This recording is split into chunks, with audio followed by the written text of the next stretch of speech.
佢有支棍啦，第一時間我哋兩隻手 control 啦。其實個棍頭係佢控制唔到啊，所以我哋懟咗落塊面度先。褪後咗啦，我哋轉過去。呢個嘅第一個，埋嚟睇睇。睇下手點擺，我哋叫陰陽手。懟個棍頭落佢頭度，穿翻過去，壓翻低，推向前。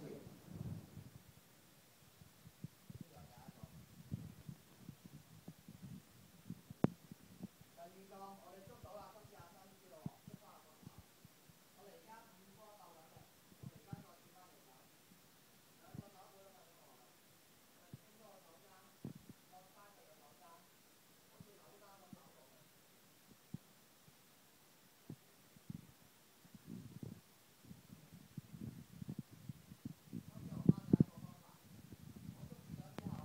知道咯喎，我哋而家鬥緊力，我將呢隻手轉翻佢，將個手踭托上去，點扭啊？